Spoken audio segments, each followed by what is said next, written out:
اومدیم یه سرشماری انجام دادیم و قصد داریم خانواده هایی که پدر و مادر بالای 45 سال سن دارن جمعاً یک یارانه 130 میلیونی بهشون تعلق بگیره.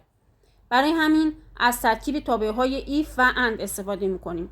تایپ میکنیم مساوی تابع ایف رو فراخوانی میکنیم پرانتز باز و چون که دو شرطیه از اند کمک میگیریم و توی آرگومان اول میگیم که آیا شرط اول که همون مادر هست بالای 45 سال هست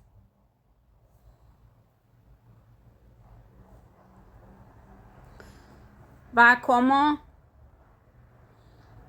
و شرط دوممون که همون پدر هست آیا بالای 45 سال هست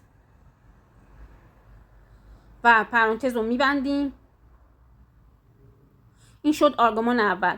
حالا آرگومان دوم کاما دابل کوتیشن میگیم که اگه که این شرط برقراره یعنی هم پدر هم مادر بالای 45 سال هستن با اوکی به ما نشون بده داخل دابل کوتیشن و کاما و اگه شرط برقرار نیست داخل دابل کوتیشن با نو به ما نشون بده و دابل کوتیشن پرانتز رو میبندیم. این هم شد آرگومان سوم.